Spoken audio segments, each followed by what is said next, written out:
میں نے 3 دعوے کیے. ایمان نام بھی آقا کی بارگاہ کے ادب کا ہے, ایمان ملتا بھی آقا کی بارگاہ کے ادب کے سلے میں ہے, اور ملا ہوا ایمان وہ بچتا بھی بارگاہ مصطفیٰ کی ادب کے سب کے. آئیے قرآن آپ کو سنا. ایمان, میں نے پہلی بات کی ایمان آقا کے ادب کا نام. سورہ نور قرآن پاک کا 24%. قرآن پاک کے 4 مقامات ایسے ہیں جہاں باری تعالیٰ نے مومن کی تعریف اس انداز میں کی. ویسے مومنوں کی صفات, مومنوں کی تعریف کئی جگہ پر قرآن پاک میں آئی ہے, مگر 4 مقامات ایسے ہیں جہاں جب باری تعالیٰ نے بات کی تو بات یوں شروع کی, انما المؤمنون. یہاں حصر ہے, اور اس کا معنی یہ ہے کہ مومن صرف اور صرف یہی لوگ, اس کے علاوہ کوئی اور مومن نہیں. یہ کل کتنے مقامات ہیں؟ کل میں سے صرف 1 سنا, کیونکہ 4 سننے کے ٹائم نہیں.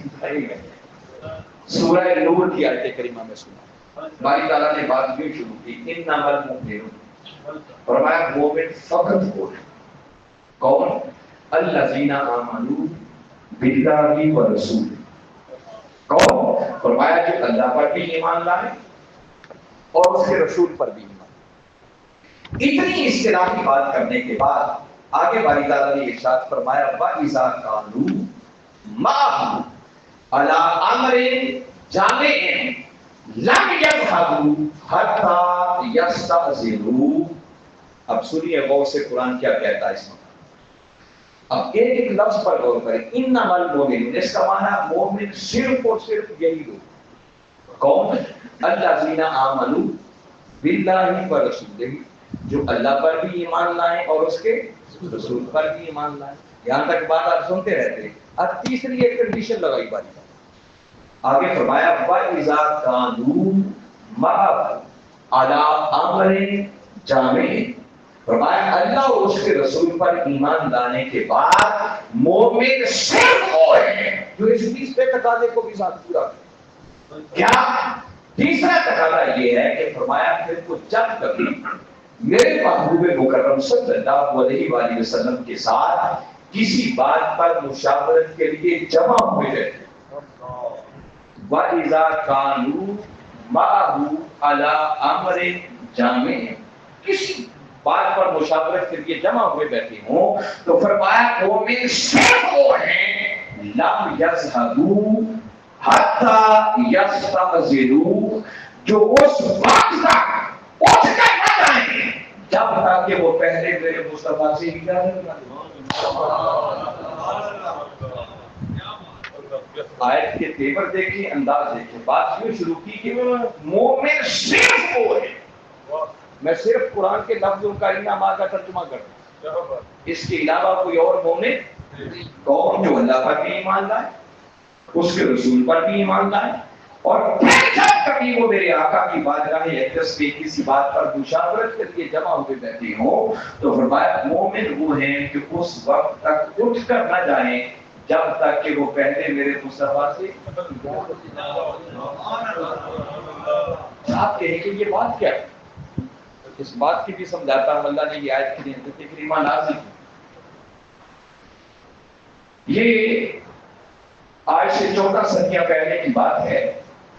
مدنی دور, جس دور میں کچھ منافق پیدا ہوئے جو اوپر سے کلمہ پڑھتے تھے, اندر سے ماننے کے لیے تیار. وہ کیا کرتے, اوپر سے کلمہ پڑھتے, نمازیں پڑھنے کے لیے بھی آ جاتے, میٹنگز ہوتی اس میں بھی آ کے بیٹھ جاتے, مگر اندر سے وہ نہیں پڑھتے. کوئی موقع ہاتھ سے نہیں جانے دیتے تھے کہ جب وہ مسلمانوں کے خلاف سازش نہ کرتے, گڑبڑ نہ. کیا کرتے, جب کسی اہم بات پر کوئی میٹنگ ہو رہی ہوتی, مشاورت ہو رہی ہوتی, مثلاً آپ یوں سمجھے نہ سمجھنے کے لیے جہاد پر ہی جانا, پرانے ہو رہی ہے بھائی اس کے لیے یہ چاہیے, کیسے جانا ہے, کیسے حملہ کرنا ہے, بڑی سیریس گفتگو ہو رہی ہوتی. تو وہ منافق کیا کرتے, وہ آ کر بیٹھ جاتے پہلے میٹنگ میں, اور جیسے ہی سیریس بات ہوتی تو اچانک اٹھ کے جانا شروع کرتے. اٹھ کے جانے کا کیا مطلب ہوتا, پچھلا ماحول خراب ہوتا. آج کے دور میں بھی کئی بار ایسا ہوتا, تنظیمات ہیں نا ایک دوسرے کے ساتھ نہیں بات بنتی, تو میں نے دیکھا ہے کئی بار پریکٹیکل کہ کسی دوسری دھڑے کے لوگ پہلے آ کے جلسے میں بیٹھ جاتے ہیں، جب بات اپنے پیٹ پہ جاتی ہے تو دھڑے کا دھڑا اٹھ جاتا ہے۔ وہ جانے کا مطلب کیا ہے؟ غلط امپریشن دینا، پچھلا ماحول خراب کرنا۔ یہ آج کے دور کی بات نہیں، ایسے کام 14 صدیاں پہلے کے منافق بھی کرتے ہیں۔ اچانک اٹھ کے چلے جاتے۔ اللہ رب العزت نے قرآن کی آیت محبوب آج کے بعد انہیں بتا دیں کہ مومن صرف وہ ہیں جو اللہ پر بھی ایمان لائے، اس کے رسول پر بھی ایمان لائے، اور پھر جب کبھی کسی اہم معاملے پر مشاورت کے لیے تیری بارگاہ میں آئے بیٹھے ہوں تو اس وقت تک اٹھ کر نہ جائیں جب تک کہ وہ پہلے میرے مصطفیٰ سے اجازت نہ یذهبوا حتی یستأذنوا، اس وقت تک اٹھ کر نہ جائیں جب تک کہ پہلے محبوب آپ سے اجازت۔ علامہ صاحب ایک بات، ابھی آیت ختم نہیں، اتنی بات کر کے باری تعالیٰ نے اسی آیت میں آگے فرمایا ان الذین، بے شک وہ لوگ یستأذنون کا، اے میرے محبوب مکرم صلی اللہ علیہ وسلم، پھر وہ لوگ جو جانے کے لیے آپ سے اجازت مانگتے، کیا کا ضروری کام پڑ گیا ہے کیا ہم چلے جائیں؟ ضروری منافقوں کی بات کی نہیں، کسی اپنے بندے کو بھی ایمرجنسی ہو سکتی ہے۔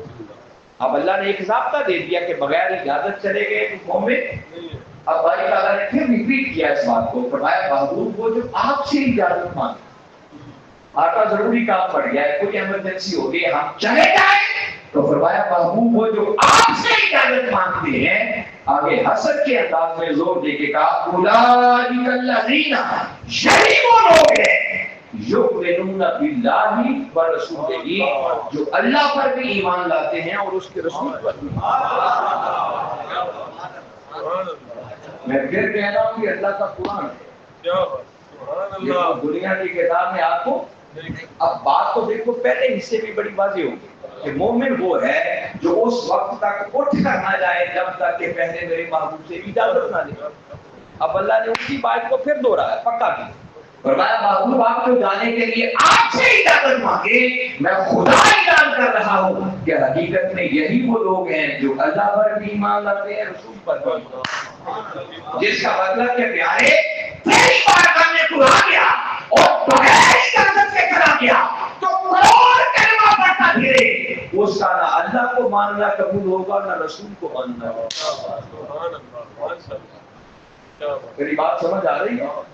میں قرآن آپ تک پہنچانے کی کوشش کر رہا ہوں۔ دو باتیں ابھی آیت ختم نہیں ہوئی، آیت وہی چل رہی۔ آگے باری تعالیٰ نے فرمایا فَإِذَا اسْتَأْذَنُوكَ لِبَعْضِ شَأْنِهِمْ، اے میرے محبوب مکرم صلی اللہ علیہ وسلم، پھر جب وہ اپنے کسی ضروری میٹر کے لیے، ضروری کام کے لیے آپ سے اجازت طلب کریں، فَإِذَا اسْتَأْذَنُوكَ لِبَعْضِ شَأْنِهِمْ، پھر بابو دیکھیں نا، میٹنگ میں آئے بیٹھے تھے، کسی کے گھر ایمرجنسی ہو، سمجھانے کے لیے بتا رہا، سمجھو کسی کے گھر ڈیتھ ہو، 43، جس سے بڑی ایمرجنسی تو کوئی نہیں ہے، اب اس نے کھڑے ہو کے اجازت مانگی، کیونکہ اللہ نے ایک ڈسپلن دے دیا بغیر اجازت نہیں جانا، اس نے کھڑے ہو کے اجازت مانگی، آقا کیا میں چلا جاؤں؟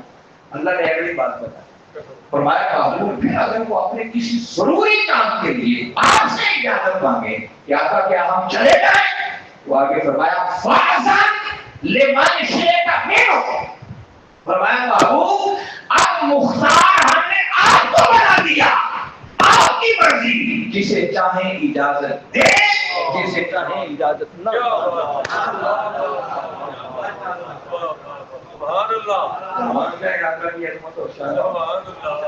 باری تعالیٰ سمجھانا کیا چاہ رہے تھے مومن کو، ذرا مضمون سنتے جائیں۔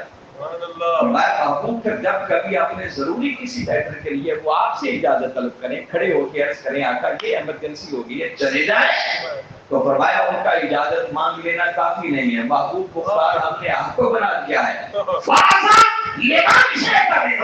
اب آپ کی مرضی ہے، جسے چاہیں اجازت دے، جسے چاہیں اجازت نہ۔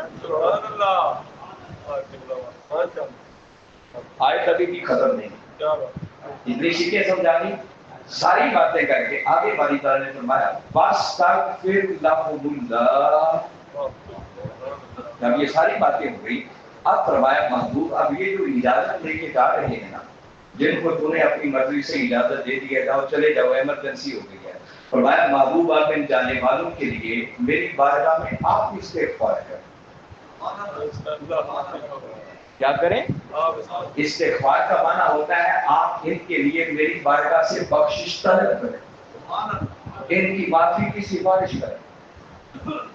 بس تک پھر لهم اللہ محبوب آپ ان کے لیے آپ معافی کی سفارش کر دیں ان کے لیے استغفار کریں. بندہ سر پکڑ کے بیٹھ جاتا ہے کہ مولا تو نے جو کچھ بتایا ضابطے تو سارے انہوں نے پورے کر دیے. تو نے کہا کہ بغیر اجازت کے نہیں آنا پھر بتایا کہ جو اجازت مانگیں گے انہیں کا اللہ اور اس کا رسول کو ماننا قبول کیا جائے گا. پھر اختیار تو نے اپنے محبوب کو دے دیا کہ محبوب تیری مرضی جسے چاہے جانے دیں جسے چاہے نہ جانے دیں. اب یہ کسی کے گھر ایمرجنسی ہو گئی اس نے کھڑے ہو کر تیرے محبوب سے اجازت مانگ لی اب تیرے محبوب نے اپنی مرضی سے جانے کی اجازت بھی دی. مجھے بتائیں کہیں کوئی حکم موجودی ہوئی کہیں کوئی نافرمانی ہوئی. اب باری تعالیٰ کیا کہہ رہے ہیں محبوب یہ جو آپ اجازت لے کے جا رہے ہیں نا ان کے لیے معافی کی سفارش کریں. آپ معافی کی سفارش کریں. غلطی تو ہوئی کوئی دیکھو نا ایک بندہ کھڑا ہو جائے اس نے کوئی غلطی نہ کی ہو میں کہوں گا تجھے معاف کتنی کی بات ہے غلطی کوئی نہیں تو معافی کس بات. مولا تو نے جو ضابطے بیان کیے اس بندے نے سارے پورے کر تیرے محبوب نے مرضی سے جانے کی تھا اب معافی کی سفارش کیوں. باری تعالیٰ سمجھانا چاہ رہے ہیں اس بات کو سمجھے کیوں ان کے لیے استغفار کریں. فرمایا محبوب بتا سارے تقاضے پورے ہو گئے مگر میری غیرت کو یہ بھی گوارا نہیں ہے کہ جب آپ تیری بارگاہ میں گئے تھے تو کوئی مرتا تھا تو مرتا تھا مگر تیری بارگاہ سے بڑھ کر ضروری کام تو کوئی نہیں. انہوں نے اجازت مانگنے کی بھی اشارت کی کیوں سارے تقاضے پورے ہو گئے کہیں ایسا نہ ہو کہ اس طرح جانے والوں پر بھی میرا مذہب بڑا اٹھے میرے عذاب کی گرفت میں آ جائیں گے. محبوب تو ان کی معافی کی سفارش کر دی کیوں. فرمایا اس لیے ان اللہ غفور الرحیم پیارے جب تیرے لب ہل جائیں گے تو معافی کی سفارش کر دے گا اللہ انہیں معاف بھی کر دے گا ان پر رحمتوں کے بادل بھی آمد مصطفیٰ آمد مصطفیٰ امت خضرا کا فیضان امت خضرا کا فیضان. اتنی بات سمجھ آئی. اگر اس پوری آیت کا میں لبے لباب دینا چاہوں تو باری تعالیٰ آج 14 صدیاں بعد ہمیں کیا سمجھا رہے ہیں یہ سارا واقعہ بیان کر کے ہمیں باری تعالیٰ سمجھانا چاہ رہے ہیں کہ 14 صدیاں بعد کلمہ پڑھ کے دعویٰ ایمان کرنے والوں یاد رکھو ایمان نام ہی بارگاہ مصطفیٰ کے ادب میں فرق. جب تک کوئی یوں میرے مصطفیٰ کی بارگاہ کے ادب میں خود کو بجاتا نہیں ہے وہ کروڑ مرتبہ کلمے پڑھتا پھر اس کے کلمے کا کوئی پھر بھی کسی کو سمجھ نہ آئی ہو کہ ذرا مشکل مضمون تھا اس آیت کریمہ کا تو میں تھوڑا آسان سمجھا دوں. سورہ نساء باری تعالیٰ نے پھر سمجھایا مومن کون ہے اور یہاں پر اس نے قسم بھی اور قربان جائے اس نے قسم کتنی پیاری ہے. فرمایا فلا وربک محبوب قسم ہے تیرے رب کی.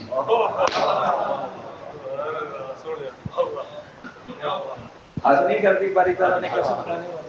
اللہ کے مراد سارے جہانوں کا ہے. اس نے شروع کہا الحمدللہ رب العالمین سارے جہانوں کا ہے تو باری تعالیٰ قسم بھی کھانی ہے تو یوں کھانا کہ جہانوں کے رب کی قسم.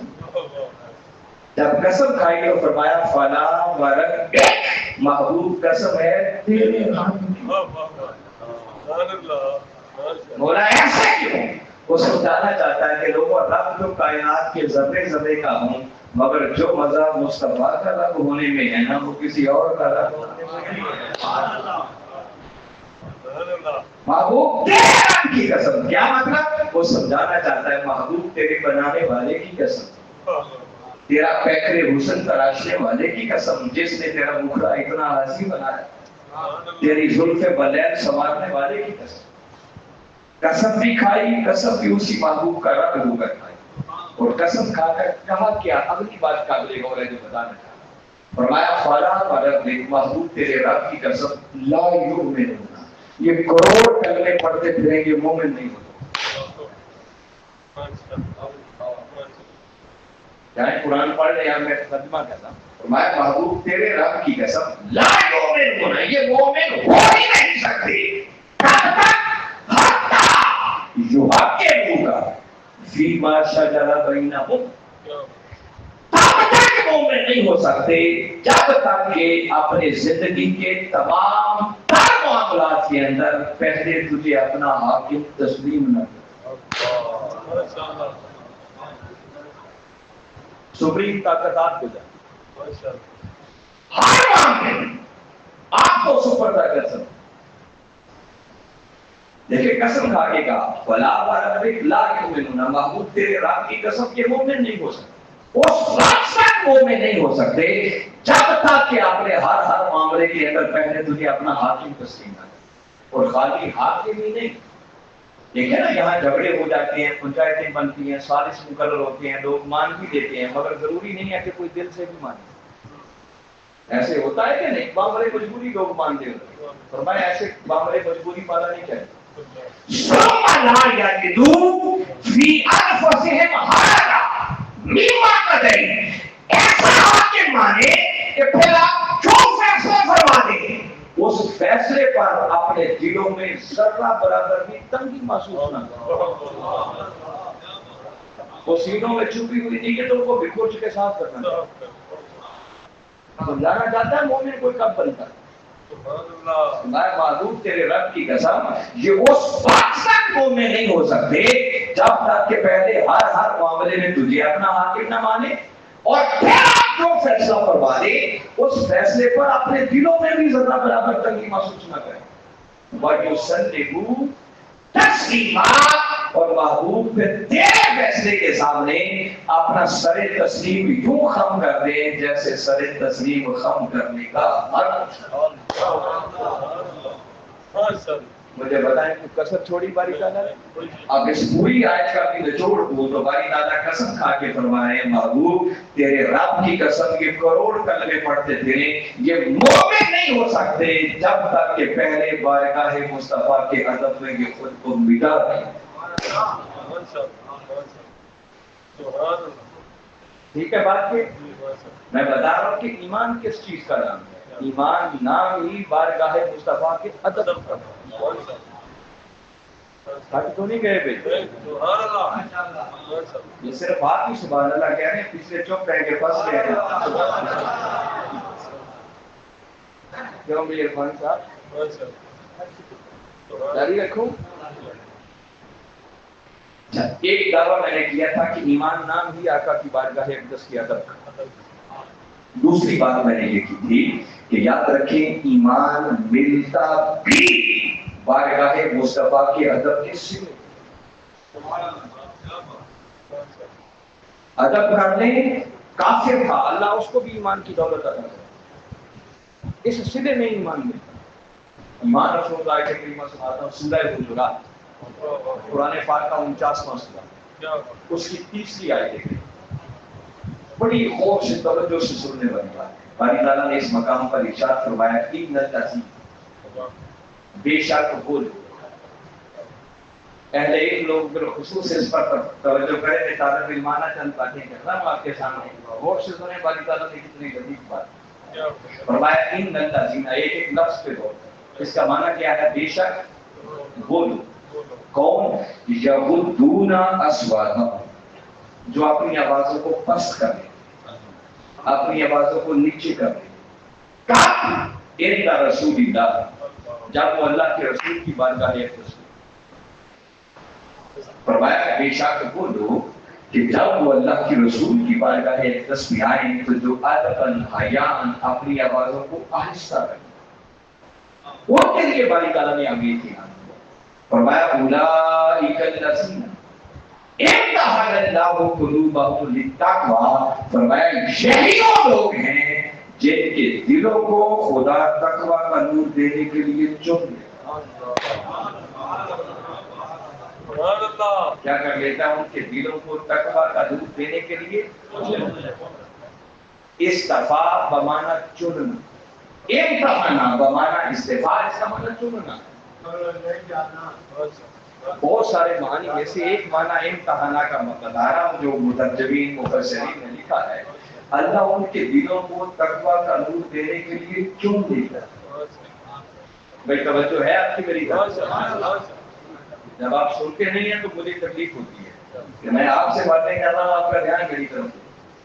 فرمایا بے شک وہ لوگ کہ جب وہ اللہ کے رسول کی بارگاہ اقدس میں آئیں تو جو اپنی آوازوں کو پست کر لیں، نیچے کر لیں، آہستہ کر لیں۔ آگے حسر کے انداز میں کہا اولئک الذین، یہی وہ لوگ ہیں امتحن اللہ قلوبہم للتقوی، جن کے دلوں کو خدا تقوی کا نور دینے کے لیے چن لیا۔ یہ تقوی ہی ہماری منزل ہے جہاں تک پہنچنا۔ ہم نمازیں پڑھتے ہیں اس لیے کہ متقی بن جائیں، روزے رکھتے ہیں اس لیے کہ متقی بن جائیں، حج کرتے ہیں، عمرے کرتے ہیں، تہجدیں پڑھتے ہیں، نیک اعمال کرتے ہیں، اس لیے متقی بن جائیں۔ ہر کوئی تقوی کے لیے مارا پھرتا ہے، کسی طرح تقوی کی دولت مل جائے وہ خود تقوی کی تلاش میں ہے۔ اور یہ آیت کریمہ کیا بتاتی ہے کہ ایک شخص آیا، صرف اس نے بارگاہ مصطفیٰ کا ادب کیا۔ ادب بھی کیا کیا؟ اس نے سوچا کملی والے آقا کی بارگاہ اقدس آ گئی، آپ کچھ نہیں بولنا۔ فرمایا وہ لوگ جنہوں نے اپنی آوازوں کو پست کر دیا، فرمایا یہی وہ لوگ ہیں جن کے دلوں کو خدا تقوی کا نور دینے کے لیے چن لیتا ہے۔ کبھی سوچا ہے چنا کسے جاتا ہے؟ چنا اسے جاتا ہے جس کی تلاش ہو۔ چنا کسے جاتا ہے؟ جس کی تلاش۔ دیکھو نا، آموں کا سیزن ہوا، دکان پہ چلے جائیں آم خریدنے کے لیے، پورا ٹوکرا بھرا ہوتا ہے، آپ تلاش کرتے رہتے ہیں، اچھا پیس ملتا ہے اسے چن کے الگ کریں۔ ایسے ہی چنا اسے جاتا ہے جس کی تلاش۔ اور اگر خدا کہے کہ میں ان کے دلوں کو تقوی کا نور دینے کے لیے چن لیتا ہوں، جس کا مطلب ہے خدا کسی کی تلاش میں ہے، کس کی؟ کوئی ایسا مل جائے، کیسا؟ جس کے دل میں بارگاہ مصطفیٰ کا ادب، وہ ادب والے دل کو دیکھتا ہے، چومتا ہے اور اسے تقویٰ کا نور عطا کرتا ہے۔ باقی ہر عمل کے ذریعے انسان تقویٰ کی تلاش میں رہتا ہے، مگر ادھر کوئی شخص میرے آقا کی بارگاہ اقدس کا ادب بنا رہا ہے، خدا کہتا ہے کہ کہاں گیا وہ ادب کرنے والا بندہ کہ وہ تو ادب کر چکا، اب اس کے دل کو منتخب کر کے تقویٰ کی دولت عطا کر۔ تقویٰ اونچی منزل ہے، ایمان اس سے چھوٹی منزل ہے۔ اب آیت کریمہ کو غور کریں، میں جو دعویٰ کیا تھا اس کا جواب دینا چاہتا ہوں۔ باری تعالیٰ نے جب بات شروع کی تو فرمایا ان الذین، بے شک وہ لوگ۔ ذہن میں سوال ہوا کہ باری تعالیٰ ادب کرنے والوں کو تو نے تقویٰ کی منزل پر فائز کرنا ہے، ان کے دلوں کو تقویٰ کا نور عطا کرنا ہے، تو یہ جو تو نے کہا بے شک وہ لوگ، تو کن کی بات کر رہا ہے؟ مومنوں کی بات کر رہا ہے یا کافروں کی بات کر رہا ہے؟ صدیقی صاحب توجہ ہے نا؟ دیکھو نا، جب مطلق یہ کہا ان الذین، بے شک وہ لوگ، تو سوال پیدا ہوا کون؟ یہاں مومنوں کی بات ہو رہی ہے کہ کافروں کی بات ہو رہی ہے؟ اور بھائی لوگوں دیکھو، میں نے نہ مومن کا نام لیا نہ کافر کا نام۔ اگر میں صرف کہتا کہ اگر مومن میرے رسول کی بارگاہ اقدس میں آئیں اور آقا ادب کر لیں، آواز نیچی کر لیں، ان کے دلوں کو تقویٰ عطا کر دیتا ہوں، پھر تو تم مومنوں کی بات ہی خالی کر دو۔ وہ کہتے ہیں میں نے نہ مومن کا نام لیا نہ کافر، ان الذین، بے شک وہ لوگ، تو مولا کون؟ فرمایا کسے بخش، کوئی بھی ہو، بھلے مومن ہو، کلمہ پڑھنے والا، بھلے کافر ہو، بس ایک خوبی ہو کہ میرا محبوب کی بارگاہ اقدس سے آئے تو جس نے ادب حیا اپنی آواز کو بھی پست کر لیا، فرمایا مومن ہے تو اسے تقویٰ کی منزل پر فائز کروں گا، اگر کافر ہے تو پہلے ایمان کی دولت سے سرفراز کروں گا، ایمان ملے گا تو اسے بھی تقویٰ کی دولت پر پہنچا دوں گا۔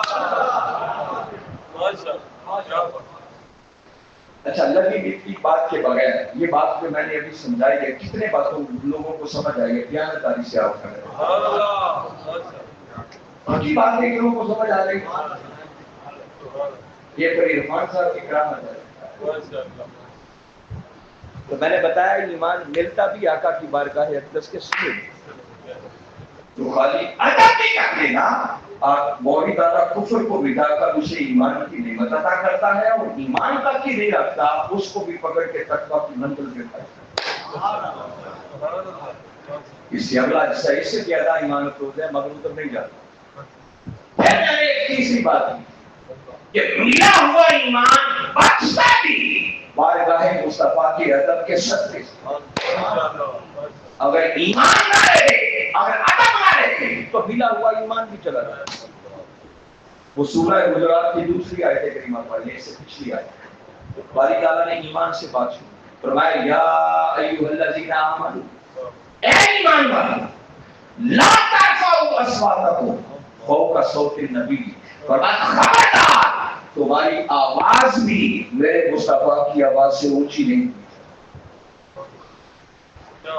وَلَا تَجْهَرُوا لَهُ بِالْقَوْلِ كَجَهْرِ بَعْضِكُمْ لِبَعْضٍ اور فرمایا جس طرح آپس میں ایک دوسرے کو اونچی اونچی بلاتے ہو خبردار کبھی کو میرے محبوب کو آواز نہ دینا. اچھا مولا اگر یہ بے ادبی ہو گئی آواز اونچی ہو گئی کسی نے اپنا جیسا سمجھ کے بلا لیا تو کیا ہے یہ گناہ ہے نا ہمارے کھاتے میں دیکھنے کا. چلو دیکھنے ہی کاٹنی ہے تم نے تو مہینے کی کاٹ لینا تو سال کی کاٹ لینا کوئی 10 سالوں کی کاٹ لینا کچھ تو بچ جائے. فرمایا نہیں یہ کوئی معمولی جرم نہیں ہے جس نے آواز اونچی کر لی یا اپنے جیسا سمجھ کے بلا لیا. فرمایا بس اتنی بے ادبی ہونے کی دیر ہے کہ اس بدبخت کے زندگی پر کے سارے اعمال حق کچھ بھی کر لینے پر ہفتے اور یہ یاد رکھیں قرآن پاک کی اپنی ان تفصیلات نہیں کہتا سارے اعمال اس بدبخت کے حق ہوتے ہیں ضائع ہوتے ہیں جس کا ایمان نہیں چلا جس کا مطلب باری تعالیٰ سمجھا رہے ہیں کہ ادھر بارگاہ مصطفیٰ کی بے ادبی ہوئی اعمال تو گئے ہی گئے ساتھ ایمان تو میں کچھ بھی کرنے میں باقی نہیں ہر چیز کی لشت اور رہی صحیح کا سر آگے نکال دی آگے فرمایا وَأَنْتُمْ لَا تَشْعُرُونَ فرمایا سب کچھ برباد بھی کر دوں گا تو تمہیں اس کا شعور بھی نہیں ہوگا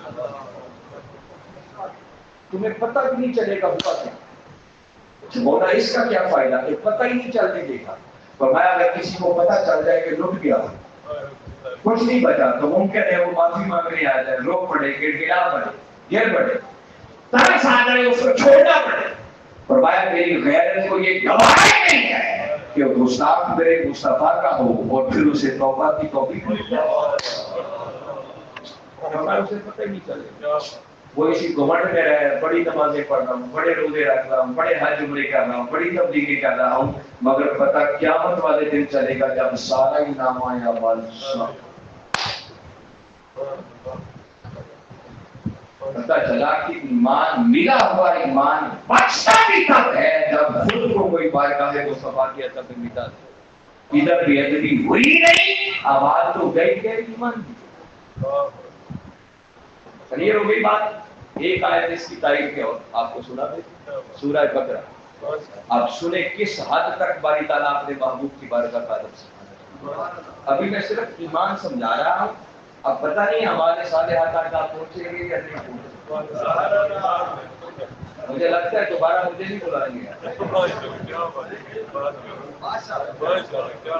لیکن یہ آیت آپ سن دے گا. میں بتا رہا ہوں کہ ایمان بچتا بھی بارگاہ مصطفیٰ کے ادب کے سینے کیسے. اب سنیں فرمایا یا ایھا الذین آمنوا لا تقولوا رائنا فرمایا ایمان والو خبردار کبھی میرے مصطفیٰ کی بارگاہ اقدس میں جاؤ تو رائنا نہیں کہنا. کیوں روک یہ رائنا کو غلط لفظ نہیں ہوتا کیا تھا.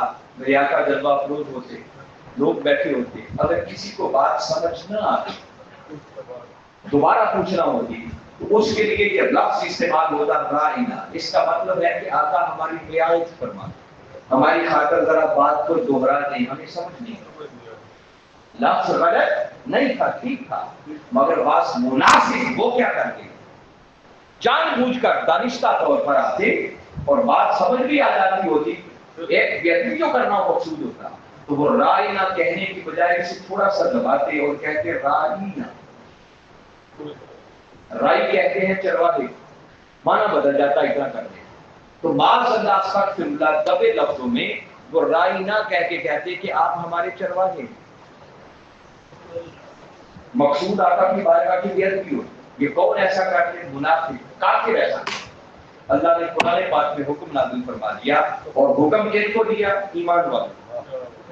اب کافروں کی بات نہیں کی، منافقوں کی بات نہیں کی، کن کی بات کی؟ فرمایا اے ایمان والو خبردار وہ نفس جس کو کافر منافق بےعزتی کے طور پر غلط سینس میں استعمال کرے، فرمایا تمہیں وہ لفظ صحیح معنی اور صحیح سینس میں بھی استعمال کرنے کی اجازت نہیں۔ فرمایا تم نے رائے نہ بھی نہیں، اس سے بڑا ادب کیا ہو؟ حالانکہ صحابہ کرام اہل دل کو خدا ایمان والے کہہ رہا، مجھے بتائیں ان کی نیتوں میں کوئی بے ادبی کا شائبہ ہو سکتا تھا؟ وہ غلط سینس میں استعمال بھی نہیں کرتے۔ اللہ نے کافروں منافقوں کی بات نہیں کی، فرمایا محبوب ان کو چھوڑو، ان سے تو میں خود نپٹ لوں گا، تیرے غلاموں سے بات کر رہا ہوں تاکہ ان کا ایمان بچا رہے، ایک کو حکم دے رہا ہوں خبردار وہ لفظ بھی استعمال نہیں کرتا جسے گروڑ کا کوئی بدبخت غلط سینس میں استعمال کرتا۔ تو مولا پھر کبھی کبھی ضرورت تو پڑ جاتی ہے جب بات سمجھ میں نہیں آتی پوچھنا پڑ جاتا ہے کہ آقا آپ نے کیا فرمایا، دوبارہ دوہرا دیں، تو پھر رائے نہ نہیں کہنا تو کیا کہنا؟ ہماری تعالیٰ نے آگے تعلیم بھی دی، فرمایا وَقُولُوا، جب ایسی ضرورت پڑتی تو کیا کہنا؟ انظرنا، اے اللہ کے رسول ہمارے حال پر نظر کرم کر دی۔ یہ قرآن کا لفظ ہے انظرنا۔ آپ کبھی کبھی کہتے ہیں نا یا رسول اللہ انظرنا، میں کئی بار دیکھتا ہوں کئی لوگوں کی ایسی طبیعت خواہ بخواہ میں خراب ہو جاتی، وہ کہتے ہیں معاذ اللہ شرک ہو گیا، رسول کو کہہ رہے ہیں انظر والا، کیا حال پہ نظریں کرم کرنا۔ ایک وہی لفظ باری تعالیٰ نے اس آیت میں استعمال کیا، حکم دیا انظرنا، رائے نہ نہیں کہنا، کبھی ضرورت پڑ جائے تو کہنا ہے اللہ کے رسول ہمارے ہاتھ پر نظریں کرم کیجیے۔ یہ بابا قرآن ہے۔ پھر ایک تبلیغ فرمائی، فرمایا بس یہ تمہیں دوبارہ پوچھنے کی ضرورت ہی کیوں پڑتی ہے؟ پہلی توجہ سے کیوں نہیں بیٹھے؟ تم کسی عام بندے کی مجلس میں تھوڑے بیٹھے ہو، اٹینٹو ہو کر متوجہ ہو کر بیٹھا کرو تاکہ دوبارہ تمہیں پوچھنے کی ضرورت نہیں۔ تو یہاں تک بات تھی۔ اب آیت کو جب ختم کیا تو آگے فرمایا، اللہ سب غور طلب آتا، آگے فرمایا وَلِلْكَافِرِينَ عَذَابٌ أَلِيمٌ، کافروں کے لیے دردناک عذاب۔ سوچنے کی بات ہے، باری تعالیٰ نے جب بات شروع کی تھی تو انداز خطاب کر یا ایھا الذین آمنوا، اے ایمان والو، یہ بات ہوتی رہی۔ جب آیت اینڈ کی تو اب وہ خطاب والا انداز ختم ہو گیا، آگے غائب کے صیغے میں بات ہے وَلِلْكَافِرِينَ عَذَابٌ أَلِيمٌ، کافروں کے لیے دردناک عذاب۔ تو مولا یہ کافر درمیان میں کہاں بھی آ گئے؟ بات تو مومنوں سے شروع کی تھی۔ علامہ صاحب یہ قابل غور بات ہے، دیکھو نا انداز ہی آیت کا بدل گیا، پہلے مخاطبت کا انداز تھا، اب وَلِلْكَافِرِينَ غائب کے صیغے میں بات ہے، کافروں کے لیے دردناک عذاب۔ اب کفر کیا ہے؟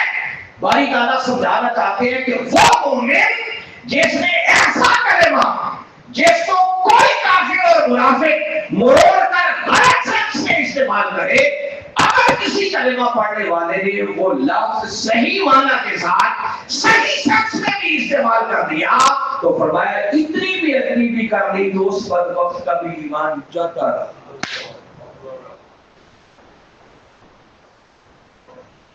تو مولا آپ کو خطاب کے انداز میں کیوں نہیں بات کرتا؟ فرمایا اس لیے نہیں کرتا کہ آپ گستاخ میرے مصطفیٰ کا ہو گیا، اس سے کلام بھی نہیں کرنا چاہتا، اب وہ میری مخاطبت کا بھی اہل نہیں۔ لِلْكَافِرِينَ عَذَابٌ أَلِيمٌ، ایسا بدبختوں کے لیے، کافروں کے لیے جو میرا مصطفیٰ کی اتنی معمولی سی بے ادبی کریں، فرمایا ان کے لیے دردناک عذاب ہے، وہ میری گریب سے بچ نہیں سکتے۔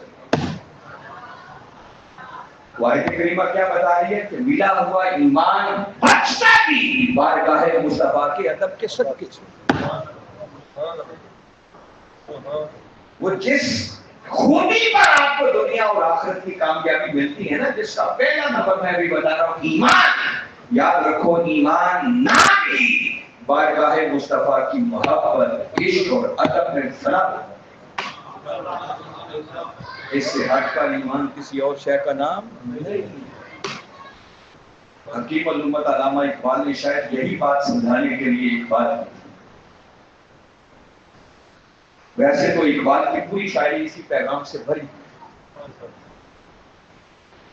اقبال کہتا ہے مغز قرآن، روح ایمان، جان دین۔ تین باتیں اقبال نے کی۔ مغز قرآن کیا مطلب ہے؟ ایسا قرآن کا مغز۔ روح ایمان کیا مطلب ہے اس کا؟ ایمان کی روح۔ جان دین کیا مطلب ہے اس کا؟ دین کی جان۔ اقبال کہتا ہے لوگوں اگر جاننا چاہتے ہو پورے قرآن کا مغز کیا ہے، ایمان کی روح کیا ہے اور دین کی جان کیا ہے، اگلے مصرے میں جواب دیا، فرمایا مغز قرآن، روح ایمان، جان دین، ہست حب رحمت للعالمین۔ اقبال کہتا ہے لوگوں قرآن کا مغز، ایمان کی روح اور دین کی جان اگر سمجھنی ہے کہ کیا ہے، فرمایا وہ سوائے کملی والے آقا کی محبت اور عشق اور کچھ نہیں۔ رحمت للعالمین کی محبت ہے یہ۔ ایمان اگر سمجھ آ گیا تو آپ نے اعمال صالحہ کی بات شروع کرتا ہوں۔ اب دیکھتا ہوں کتنے سبحان اللہ کہتے ہیں۔ ویسے صدیقی صاحب ویسے سچی بات ہے، یہ کرامت آپ کی ہے، آپ نے ایک ذوق بنا دیا، ورنہ میری سمجھ سے بالا تھا ہے کہ اتنی سچی باتیں اتنی دیر تک کروں اور لوگ پھر بھی تیار ہوں۔ سنیں گے؟ اب اس سے بھی ابھی ضروری بات بتا، یہ ہے پہلی خوبی ایمان۔ اگر ایمان نہیں ہے نا تو یاد رکھیں ساری زندگی بھی آپ اعمال کے پہاڑ بناتے رہیں، اللہ کے ہاں ان کی کوئی حیثیت۔ اعمال کیا ہے؟ اگر ایک جملے میں ڈیفائن کرنا چاہوں کہ اعمال صالحہ کیا ہے تو یاد رکھیں جو کچھ میں نے وقت کے مجدد کے قدموں میں بیٹھ کر کل قرآن اور حدیث کا نچوڑ سیکھا ہے، کوئی جاننا چاہے اعمال صالحہ کیا ہیں تو یاد رکھیں کوئی عمل اس وقت تک صالح بنتا ہی نہیں جب تک کہ وہ پہلے قبلی والے آقا کی سنت نہ بنے۔ سادہ سی گناہ کیا ہے، نیکی کیا ہے، نیکی اور گناہ کی تاریخ سمجھنی ہے نا تو میں بالکل شارٹ کر کے بتا رہا ہوں، بس جو کچھ قبلی والے آقا نے کیا وہ نیکی بن گئی اور جسے رد فرما دیا وہ گناہ۔ اعمال صالحہ آقا کے نقش قدم پر چلنے کا نام ہے، آقا کی سیرت طیبہ کو اپنانے کا نام ہے، آقا کی سیرت کے رنگ میں خود کو رنگنے کا نام ہے۔ اس کو اعمال صالحہ۔ آپ غور کریں دو ہی چیزیں چاہیے کامیابی کے لیے، ایک ایمان چاہیے اور دوسرا اعمال صالحہ چاہیے۔ ایمان قبلی والے آقا صلی اللہ علیہ وسلم کی ذات اقدس کے ساتھ محبت، عشق اور ادب والا تعلق قائم کرنے کا نام ہے، اور اعمال صالحہ اسی نبی مکرم کی سیرت طیبہ پر عمل کرنا۔ سبحان اللہ۔ جس کا مطلب اگر آقا کو درمیان سے نکال دیا جائے تو پیچھے بچتا ہی کچھ نہیں، نہ ایمان بچتا ہے نہ عمل بچتا ہے۔ اور دیکھو نا آج میلاد کا جلسہ، پھر آپ لوگوں نے 1500 سالہ جشن آج منایا، ایسے ہی آقا کی ولادت باسعادت تو کتنی صدیاں پوری ہو گئی۔ بڑی دلچسپ بات کر رہا ہوں، میلاد بنانے والوں آپ ذرا غور سے سنیے، پہلے آپ نے ایمان سنا ہے، اب زیادہ اہم ہے آپ کے سننے والے۔ آپ نے کبھی اس بات پر غور کیا کہ آقا کی ولادت باسعادت جو آپ 12 ربیع الاول کی صبح لواطۂ بشری میں سیدہ آمنہ رضی اللہ تعالیٰ عنہ کی گود پہ تشریف لائے، جس پر آپ اتنی خوشیاں کرتے ہیں، جشن مناتے ہیں، گلیاں بازار سجاتے ہیں، لائٹیں کرتے ہیں، جھنڈیاں لگاتے ہیں، مٹھائیاں بانٹتے ہیں، جلسے کرتے ہیں، تو کبھی آپ نے سوچا کہ اللہ رب العزت نے اپنے محبوب مکرم صلی اللہ علیہ وآلہ وسلم کو لواطۂ بشری میں کیوں بھیجا؟ اس کی ضرورت کیوں؟ آپ یہ کتنے جشن کرتے ہیں کہ ولادت کے کرتے ہیں؟ کس چیز کے کرتے ہیں؟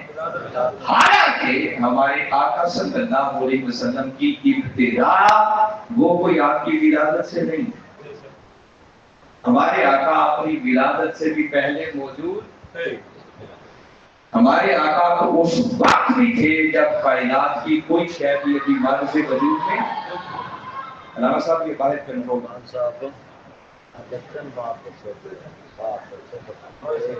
انہیں بتاؤ لنگر تو اینڈ بھی ملتا، کیونکہ آپ کی پوری سیریسنس نہیں ہوگی تو بات میں کہہ رہا ہوں کہ پہلی بات سے بھی 100 درجے اگلی بات آج میں کروں گا، جاتا ہوں بات پوری ہو ادھوری نہیں، مگر ماحول سننے کا ہونا چاہیے۔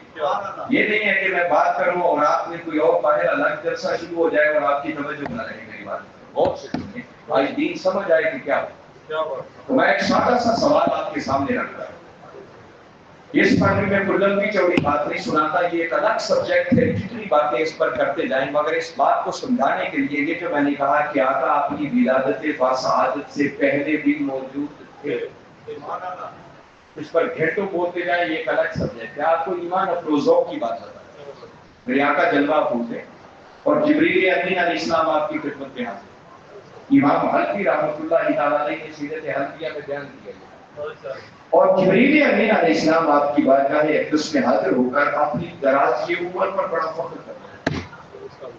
اللہ نے مجھے بڑی لمبی میرے آقا صلی اللہ علیہ وآلہ وسلم نے پوچھا کہ جبریل اس دراز کی عمر پر فخر کر رہے ہو، کچھ اندازہ ہے تمہاری عمر کتنی ہو؟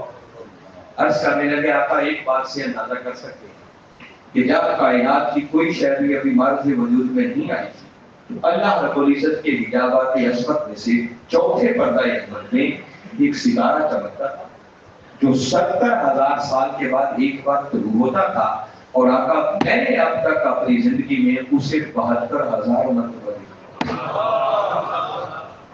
یہاں سے اندازہ کرنے لگے میرے آقا صلی اللہ علیہ وسلم نے جو سنا تو تبسم فرمایا، مسکرائے اور فرمانے لگے کہ جبریل اس اللہ کی عزت کی قسم جس کے قبضہ قدرت میں مجھ محمد کی جان ہے، فرمایا وہ ستارہ جو چوتھے پردہ عصمت میں 70,000 سال کے بعد طلوع ہوتا تھا اور جسے اب تک تو نے 72,000 مرتبہ دیکھا ہے، فرمایا جبریل سن لے وہ مجھ محمد مصطفیٰ کا نور تھا۔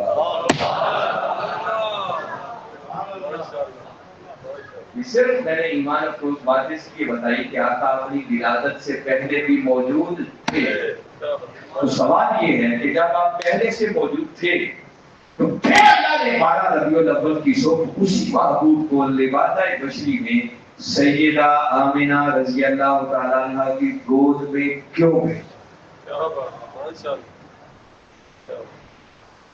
کیوں بھیجا؟ اس کی تمام تر حکمتیں، تمام تر اسباب، تمام تر مقاصد یہ کسی انسانی عقل میں آنے والے نہیں ہیں، یہ حقیقت میں یا اللہ جانتا ہے یا اس کا رسول جانتا ہے۔ مگر ایک بات جسے کوئی پڑھا لکھا شخص نظر انداز نہیں کر سکتا، وہ زور دے کے کہنا چاہ رہا ہوں کہ اللہ رب العزت نے 12 ربیع الاول کی صبح اپنے محبوب مکرم صلی اللہ علیہ وآلہ وسلم کو لواطۂ بشری میں سیدہ آمنہ رضی اللہ تعالیٰ عنہ کی گود میں اس لیے بھیجا تاکہ اس امت کو اس نبی کی سیرت بولیے کیا ملے، اور یہ سیرت مل نہیں سکتی تھی جب تک ہمارے آقا لواطۂ بشری میں تشریف نہ لاتے۔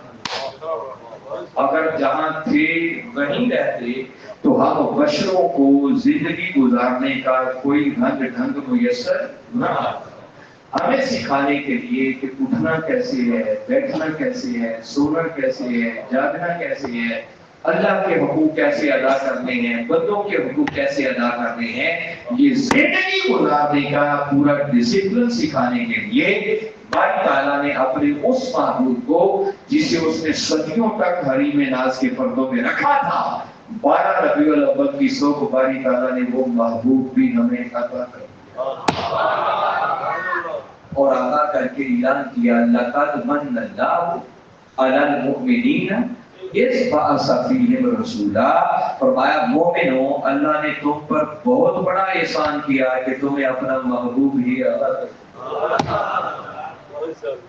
اور خالی اتنا نہیں ایک دوسرا اعلان کیا، فرمایا لقد کان لکم فی رسول اللہ اسوۃ حسنہ، فرمایا لوگوں محبوب میں نے تمہیں عطا کر دیا، آؤ اب میرے محبوب کو تکتے چلے جاؤ اور ان کی سیرت طیبہ کے رنگ میں خود کو رنگ کر اپنی دنیا بھی سنوارتے چلے جاؤ اور اپنی آخرت بھی سنوارتے۔ تو یہ سیرت عطا کرنے کے لیے باری تعالیٰ نے اپنے محبوب کو لباس بشری میں آپ کی ولادت میں جس ولادت کے جشن مناتے، ناراض نہیں ہونا، میری بات کو غور سے سننا ہے۔ ہم کیا کرتے ہیں، جیسے ربیع الاول کا مہینہ شروع ہوا گلیاں اور بازار سجا دی، میلاد کے جلوس نکال دیے، آقا کی نعتیں پڑھ لی، ترانے پڑھ لیے، جلسے کر لیے، مٹھائیاں بانٹی، ساری دنیا میں خوب مچا دی کہ آقا اس دن تشریف لائے۔ اور اگر کوئی پوچھ لے کہ آئے کیوں تھے تو ہم کہتے ہیں اس سے ہمارا سروکار نہیں کہ اللہ جانے اور اس کا رسول جانے۔ میں صحیح کہہ رہا ہوں یا غلط کہہ رہا ہوں؟ اللہ نے جس سیرت کو عطا کرنے کے لیے اپنے محبوب کو بھیجا، آج بدقسمتی سے اس سیرت سے ہمارا تعلق کٹ گیا۔ ہم پورا میلاد آقا کی آمد کے جلسے کر لیتے ہیں، بس جیسے میلاد گزرا پھر رسول اپنے گھر ہم اپنے گھر۔ نمازیں ہم کوئی نہ پڑھیں، روزے ہم کوئی نہ رکھیں، زکات ہم کوئی نہ دیں، جھوٹ بول رہے، دھوکہ کریں، فراڈ کریں، والدین کی بے ادبی، پڑوسیوں کا حق مارے، سارا کچھ کرتے رہیں اور عقیدہ بنا لیا بس سال بعد میلاد کا جلسہ کرو اور بیڑا پار۔ ایسے کوئی بیڑا پار نہیں۔ توجہ سے سنیں میری بات ہے، میں ایسے ضرور بات نہیں کر رہا، سوچ سمجھ کے کر رہا ہوں۔ ایسے بیڑے نہ 14 صدیاں پہلے پار ہوئے ہیں نہ آئندہ ہوں گے۔ بیڑا پار اسی کا ہوگا جو بیک وقت دونوں خوبیاں اپنے اندر پیدا کرے۔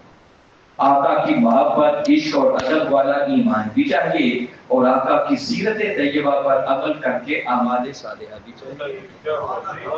اور وہ سیرت طیبہ عطا کرنے کے لیے اللہ نے بھیجا اپنے محبوب کو، اور اگر اس آقا کی عطا کردہ اس سیرت کے رنگ میں خود کو رنگا ہی نہ، خود کو بدلا ہی نہ، اور صرف آقا کی آمد کے جلسے کر کے جشن منا کے بات ختم کر دی، تو میلاد بنانے والوں سن لو، یہ میلاد ادھورا ہوگا، یہ پورا نہیں ہو سکتا۔ میلاد پورا تب ہوگا کہ آقا کی آمد کے جشن بھی کرے اور اس آمد کے نتیجے میں جو آقا سیرت طیبہ لے کر آئے اس سیرت کے رنگ میں خود کو رنگ کر پھر اپنی دنیا بھی سنوارے اور اپنی آخرت بھی سنوارے۔ یہ پہلو ہم نے چھوڑ دیا۔ اور لطف کی بات بتا رہا، کوئی پوچھے کہ اللہ یہ سیرت کیوں عطا کرنا چاہتا تھا جس کے لیے اس نے محبوب کو لباس بشری میں بھیجا، تو بڑا اہم جملہ کہہ رہا ہے، سیرت اس لیے عطا کرنا ضروری تھا کہ یہی سیرت در حقیقت ہمارا دین بننا۔ کیا بننا تھی ہمارا؟ وہ دین جس کا نام ہے نا اسلام۔ ان الدین عند اللہ الاسلام، کہ بے شک اللہ کے نزدیک دین صرف اسلام بھی ہے۔ غور سے سنیں، جتنا کو سمجھ آ گئی، بڑی اہم بات پھر کہہ رہا ہوں، اگر کوئی جاننا چاہے کہ وہ دین کیا ہے تو حقیقی صاحب دین سارے کا سارا آخر وہ نام ہی نبی کی سیرت اور سنت، اس کے علاوہ دین کسی اور شے کا نہیں۔ جو کچھ ہمارے آقا نے کیا، جو کچھ کرنے کا حکم دیا، جو کچھ آپ کے سامنے کیا گیا جس سے آپ نے منع نہیں فرمایا، یہ تینوں قسم کی ساری سنتوں کو جمع کر لیا جائے تو اسے کہتے ہیں دین اسلام۔ کیا کہتے ہیں اسے؟ اسلام. دین اسلام. اگر کسی کے ذہن میں خیال گزرے میرے اس جملے کو سن کر کہ علامہ صاحب اتنا زور دے کے آپ نے کہا کہ دین سارے کا سارا نام ہی نبی کی سیرت اور سنت کا ہے، تو پھر کتاب کیا ہے؟ یہ قرآن کیا ہے؟ اب جتنوں کو سمجھ آ گئی یہ ان کا نصیب ہے، اس کی تفصیل میں شاید آپ نہ جاؤں. میں چاہتا ہوں اس سے زیادہ امتحان آپ کا نام دوں، بس آپ تیز ہو جائیں. جو لوگ میری باتیں اشاروں میں سمجھیں. اس کا جواب یہ ہے کہ یاد رکھیں اصل دین وہ نام ہے نبی کی سیرت اور سنت کا. رہ گئی کتاب تو کتاب تو اس سیرت کو قیامت تک محفوظ رکھنے کا ایک الوہی انتظام ہے. مجھے نہیں معلوم کتنوں کو سمجھ آئے گا اور کتنوں کے سر سے.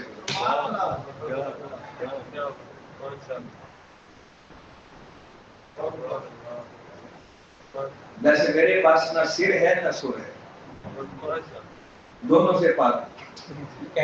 ایسی سیدھی سیدھی باتیں مجھے تو آتی. پھر آپ کے لیے جملہ کہہ رہا ہوں اصل دین وہ نام ہے نبی کی سیرت اور سنت. رہ گئی کتاب تو کتاب تو اس سیرت کو قیامت تک محفوظ رکھنے کا ایک الوہی انتظام ہے. ایک کملی والے آقا کی سیرت وہ ہے جو آقا کے غلام لکھتے. کسی نے اسوہ کامل کے نام سے لکھی، کسی نے سیرت النبی کے نام سے لکھی، کسی نے ضیاء النبی کے نام سے لکھی، حضور شیخ الاسلام نے سیرت الرسول کے نام سے لکھی. اور ایک ہمارے آقا کی سیرت وہ ہے جو قرآن کی شکل میں خود خدا نے.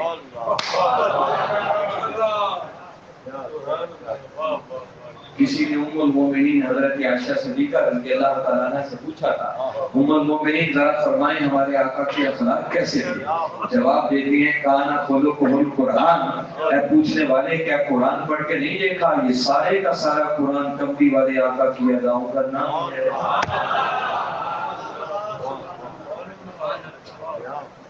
قرآن سیرت مصطفیٰ کی کتاب ہے سب سے بڑی. اور میں نے جو اتنی بڑی بات کی ہے بس اس بات کی ایک ہی دلیل دے کے میں بات کو ختم کر دوں، ورنہ یہ الگ سبجیکٹ ہے جس پر گھنٹوں گفتگو ہو سکتی. اس سیرت پر 14 جلدیں لکھی ہیں حضور شیخ الاسلام. کتنی جلدیں لکھی ہیں؟ 14. اور اہل علم کے لیے کہہ رہا ہوں اس کی پہلی 2 جلدیں جو مقدمہ کے عنوان سے ہیں ان کو زندگی میں ضرور پڑھیں. یہ دونوں جلدیں جو سیرت الرسول کی پہلی 2 جلدیں ہیں یہ حضور شیخ الاسلام کی فردیات میں شامل ہیں. 14 صدیوں میں سیرت پر اس نحو پہ نہیں لکھا گیا جیسے حضور شیخ الاسلام نے. یہ صدی کا شاہکار ہے.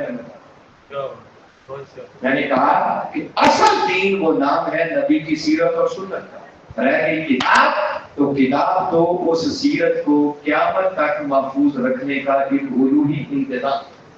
بس آپ ایمان افروز بات کرنے لگا ہوں. اگر میں سمجھانے میں آپ تک پہنچانے میں کامیاب ہو گیا تو ایمان پر بہار آ جائے. گدوال والوں کچھ یاد ہے نماز کب فرض ہوئی؟ اللہ جانے اس کا رسول جانے، ہمیں کیا پتا. ہاں تھوڑی تھوڑی بات آئی. چلو تاریخ یاد نہیں ہے تو اتنا تو یاد ہے نا کہ جب ہمارے آقا معراج پر گئے تھے تو معراج کی رات نماز کوفے میں ملی. ایسے ہی ہے. معراج کب ہوئی تھی؟ جمہور اہل علم کا جس بات پر اتفاق ہے وہ ہے نبوت کا 10واں سال. بولیے کون سا سال؟ نبوت کے 10ویں سال کا مطلب یہ ہے کہ ابھی ہمارے آقا نے مکہ سے مدینہ ہجرت نہیں کی. نبوت کا اعلان کرنے کے بعد کتنے سال مکہ میں رہے تھے؟ 13 سال. کتنے سال؟ اور اگر نبوت کے 10ویں سال میں معراج ہوئی تھی تو اس کا مطلب ہجرت سے بھی 3 سال پہلے نماز فرض ہو گئی. کلیئر ہو گئی بات؟ سمجھ آ گئی؟ نماز کب فرض ہوئی تھی؟ ہجرت سے بھی 3 سال پہلے، نبوت کے 10ویں سال. اچھا اس نماز کے لیے ہم ایک وضو بھی کرتے ہیں. یہ جو وضو کرتے ہیں نا نماز کے لیے، اس وضو کرنے کا جو حکم قرآن پاک میں آیا ہے وہ سورہ مائدہ میں. کون سی صورت ہے؟ یہ جو موجودہ ترتیب ہے قرآن پاک کی، اس ترتیب میں سورہ مائدہ قرآن کی 5ویں صورت. کتنی؟ مگر نزول کے اعتبار سے جس ترتیب سے قرآن نازل ہوا اس اعتبار سے دیکھا جائے تو سورہ مائدہ قرآن کی سب سے آخر میں نازل ہونے والی سورتوں میں شمار ہوتی ہے۔ سورہ مائدہ لمبی سورت ہے، یہ 6 ہجری میں اترنا شروع ہوئی اور تھوڑی تھوڑی کر کے یہ آخری وقت تک اترتی۔ اس بات کی دلیل یہ ہے کہ یہ جو دین کی تکمیل والی آیت ہے نا، الیوم اکملت لکم دینکم وَأَتْمَمْتُ عَلَيْكُمْ نِعْمَتِي وَرَضِيتُ لَكُمُ الْإِسْلَامَ دِینًا، کہ آج کے دن میں نے تمہارا دین تمہارے لیے مکمل کر دیا۔ یہ دین کی تکمیل والی آیت سورہ مائدہ، اس کا مطلب کہ سورت اینڈ تک اترتی ہے۔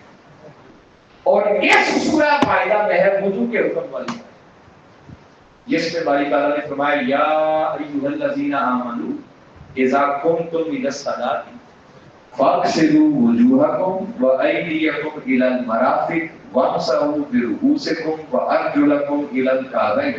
اے ایمان والو، جب تم نماز کے لیے اٹھو تو اپنے چہروں کو دھو لیا کرو، ہاتھوں کو کوہنیوں سمیت دھو لیا کرو، سروں کا مسح کر لیا کرو اور پاؤں کو ٹخنوں سمیت دھو لیا کرو۔ یہ وضو کے حکم والی آیت کس صورت میں ہے؟ سورہ، یہ صورت کب اترنا شروع ہوئی تھی؟ اور اگر یہ وضو کے حکم والی آیت اس صورت کی بالکل ابتدائی دور میں بھی اتر آئی ہو تو جلدی سے جلدی بھی کب اتری ہوگی؟ زور سے بولو، 6 ہجری میں۔ کب اتری ہوگی؟ کیونکہ صورت اترنا ہی 6 ہجری میں شروع ہوئی، جلدی سے جلدی بھی کب اتری ہوگی؟ تو 6 ہجری کا کیا مطلب؟ آقا کو مکہ سے مدینہ ہجرت کیے ہوئے 6 سال گزر گئے، نماز فرض ہو گئی ہجرت سے بھی 3 سال پہلے، اور قرآن پاک میں وضو کا حکم آیا ہجرت کے بھی 6 سال بعد۔ جو میری باتوں کو لکھ لیں، جا کے پڑھیے، کتنے سالوں کا گیپ بنتا ہے؟ 9 سال۔ کتنے سالوں کا گیپ؟ جس کا مطلب نماز فرض ہو گئی پہلے اور قرآن پاک میں وضو کرنے کا حکم آیا جا کر 9 سال بعد۔ دیکھیے صاحب، بات تو دلچسپ ہے نا کہ وہ جو 9 سال تک نمازیں پڑھی گئی، کیا وہ بغیر وضو کے پڑھی گئی؟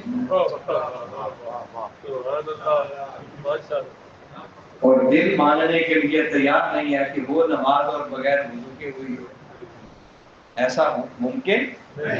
قرآن میں تو حکم آیا کوئی نہیں تھا۔ پھر اس کا جواب سوائے اس کے اور کچھ نہیں ہے کہ 9 سال تک صحابہ کرام کمری والے آقا کو تک تک کر وضو کرتے، جیسے جیسے ہمارے آقا کرتے ویسے ویسے وہ بھی کرتے چلے جاتے، ان کا وضو ہوتا چلا جاتا۔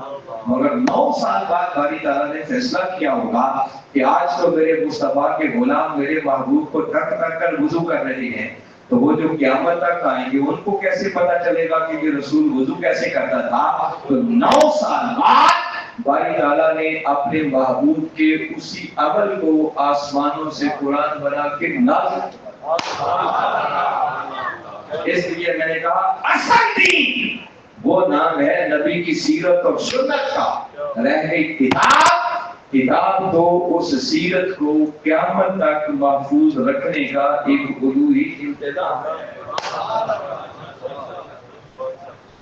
اگر اس سیرت کو نہ اپنایا، اس سیرت پر عمل پیرا نہ ہوئے تو یاد رکھیں کامیابی صحیح معنوں میں مقدر نہیں بن سکتی۔ اللہ نے تو اپنے محبوب کو لبادہ بشری میں بھیجا ہی اس لیے تھا تاکہ اس امت کو اس نبی کی سیرت ملے، ان کا دین بنے، ان کو زندگی گزارنے کا رنگ میسر آئے۔ ہم صرف آمد کے جشن منا کے بات ختم کر دیتے ہیں، ہم کہتے ہیں سیرت سے ہمارا کوئی سروکار نہیں ہے۔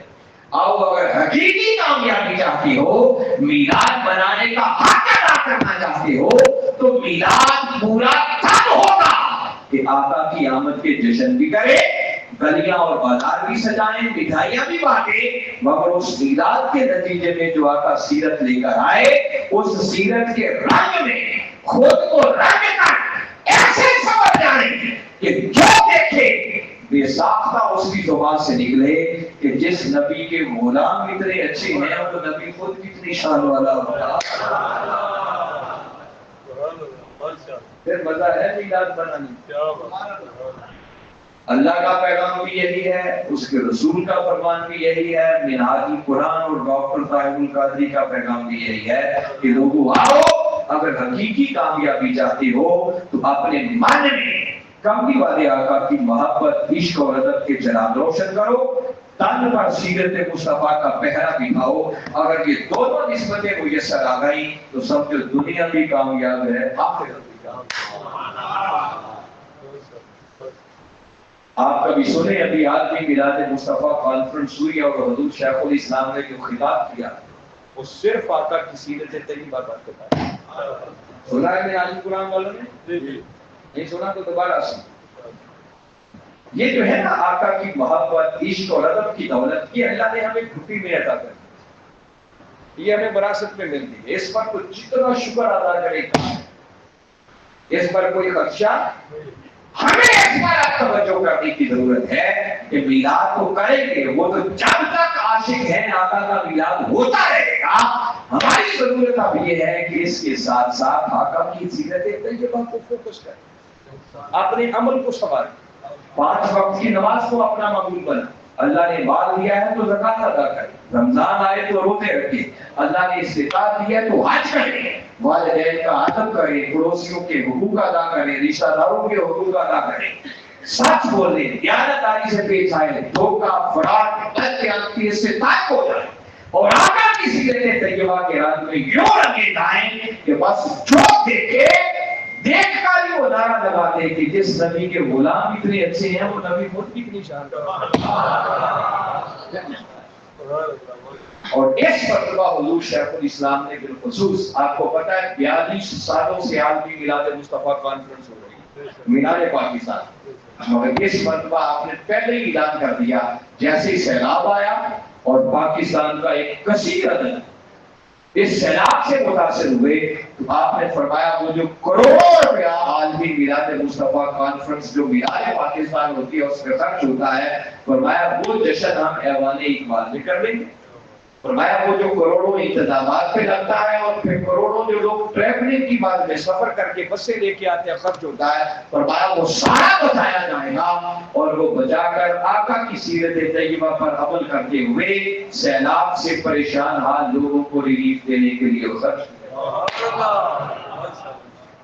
منہاج القرآن پر سر پیکار ہے میدان عمل میں منہاج ویلفیئر فاؤنڈیشن اپنے تمام تر وسائل کے ساتھ جہاں جہاں سیلاب آ رہا ہے ہمارے سینکڑوں ہزاروں کارکنان اور وہ لوگوں کو پانی سے بھی نکال رہے ہیں, خیمے لگا کے ان کو رہائش بھی دے رہے ہیں, ان کے کھانے کا بھی انتظام کر رہے ہیں, ان کے جانوروں کے چارے کا انتظام کر رہے ہیں, حتیٰ کہ اب جو بیماریوں نے ڈیرے ڈال رکھے ہیں ان کو میڈیکل ریلیف بھی پرووائڈ کر رہے ہیں.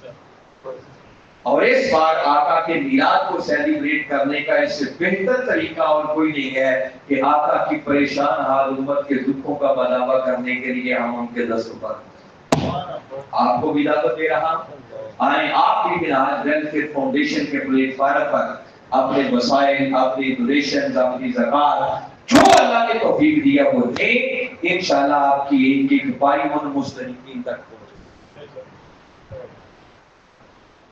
خیر وقت بہت زیادہ ہو گیا, اب اس سے زیادہ تفصیل میں کیا جانا ہے. میں بارے دیگر آپ جملہ احباب کو, منتظمین کو دل کی گہرائیوں سے مبارکباد پیش کرتا ہوں. دعا ہوں کہ اللہ آپ کی اس کاوش کو قبول فرمائے اور جو کچھ میں نے کہا ہے ایک ہاتھ سے دامن ایمان کو تھامے, دوسرے ہاتھ سے اعمال صالحہ کا تھامے. یہ دونوں خوبیاں اپنی سیرت اور کردار میں پیدا کریں, من میں آقا کی محبت, عشق اور ادب کے چراغ روشن کریں, تن پر سیرت مصطفیٰ کا پہرا بٹھائیں. انشاءاللہ دنیا میں بھی کامیابی ہماری قدم چومے گی اور آخرت بھی کامیابی ہمارا مقدر ہوگا.